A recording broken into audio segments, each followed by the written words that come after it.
राधे राधे। सभी को दीपावली की हार्दिक शुभकामनाएं। कार्तिक मास की कृष्ण पक्ष की त्रयोदशी धन त्रयोदशी के रूप में मनाई जाती है। यह दिवाली के आने की शुभ सूचना है। इस दिन धन्वंतरी के पूजन का भी विधान है। कहते हैं इस दिन धन्वंतरी वैद्य समुद्र से अमृत कलश लेकर आए थे, इसलिए धनतेरस को धन्वंतरी जयंती भी कहते हैं। इस दिन माँ लक्ष्मी, कुबेर जी और धन्वंतरी जी की पूजा की जाती है। धनतेरस के दिन हमें एक चौमुखी दीपक जरूर जलाना चाहिए। इसमें तिल के तेल या सरसों के तेल का प्रयोग करें। इस दिन सोना चांदी खरीदना भी शुभ माना जाता है। इस दिन हमें नए बर्तन भी खरीदने चाहिए। आइए अब मैं आपको धनतेरस की कथा सुनाती हूँ। एक बार विष्णु भगवान जी और लक्ष्मी जी पृथ्वी पर घूमने आए। कुछ देर बाद भगवान लक्ष्मी जी से बोले, मैं दक्षिण दिशा की ओर जा रहा हूँ, तुम यहीं पर ठहरो। परंतु लक्ष्मी जी विष्णु जी के पीछे पीछे चल दी। कुछ दूर चलने पर एक ईख का खेत था। लक्ष्मी जी एक गन्ना तोड़कर चूसने लगी। भगवान लौटे तो उन्होंने लक्ष्मी जी को गन्ना चूसते देखा।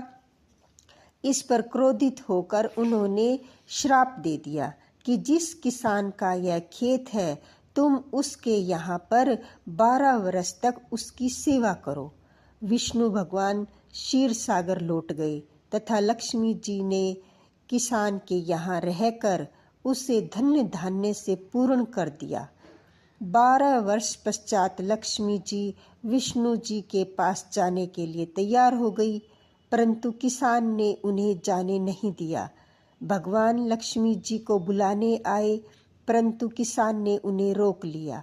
तब विष्णु भगवान बोले, तुम परिवार सहित गंगा स्नान करने जाओ और इन कोड़ियों को भी गंगा जल में छोड़ देना, तब तक मैं यहीं रहूँगा। किसान ने ऐसा ही किया।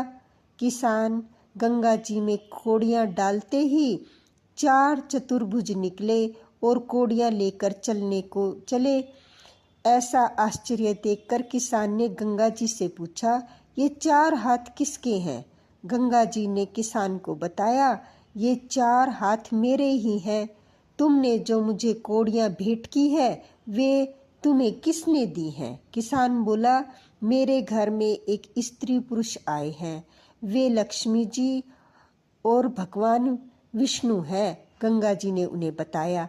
तब तुम ऐसा करो, अब लक्ष्मी जी को जाने मत देना, नहीं तो तुम पहले की तरह निर्धन हो जाओगे। किसान ने घर लौटने पर लक्ष्मी जी को नहीं जाने दिया। तब भगवान ने किसान को समझाया कि यह मेरे श्राप के कारण लक्ष्मी जी तुम्हारे यहाँ 12 वर्ष से तुम्हारी सेवा कर रही है। फिर लक्ष्मी जी तो चंचल है, इन्हें बड़े बड़े नहीं रोक सकते, तुम हठ मत करो, इन्हें जाने दो। फिर लक्ष्मी जी बोली, हे किसान, यदि तुम मुझे रोकना चाहते हो तो कल धनतेरस है, तुम अपना घर खूब साफ सुथरा रखना, रात्रि में घी का दीपक जलाकर रखना, मैं तुम्हारे घर आऊंगी, तुम उस वक्त मेरी पूजा करना, परंतु मैं तुम्हें दिखाई नहीं दूंगी। किसान ने लक्ष्मी जी की बात मान ली और लक्ष्मी जी द्वारा बताई गई विधि से पूजा की। उसका घर धन धान्य से भर गया। इस प्रकार किसान प्रतिवर्ष लक्ष्मी जी का पूजन करने लगा और उसका घर धन धान्य से भर गया। तभी से धनतेरस का त्योहार मनाया जाने लगा। हे लक्ष्मी माँ, कहानी सुनने वाले, सुनाने वाले और हुक्कारा भरने वाले का घर भी धन धान्य से भर देना। लक्ष्मी माता की जय, विष्णु भगवान की जय। धनतेरस के दिन यमराज के नाम का भी दीपक अवश्य जलाना चाहिए, इससे हमें अकाल मृत्यु नहीं होती। आइए इसके बारे में एक छोटी सी कथा सुनाती हूँ। एक बार यमदूतों ने यमराज जी को बताया कि महाराज, अकाल मृत्यु से हमारे भी मन दुखी हो जाते हैं। यमराज ने कहा कि क्या किया जाए। विधि का विधान और मर्यादा के हेतु हमें ये मतलब अच्छा न लगने वाला कार्य भी करना पड़ता है।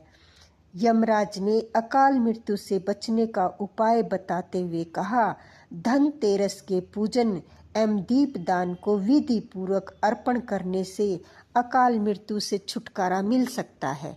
जहाँ जहाँ जिस जिस घर में यह पूजन होता है वहाँ अकाल मृत्यु का भय नहीं होता।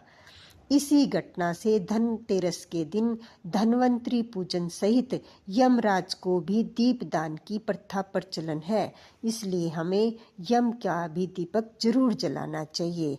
राधे राधे।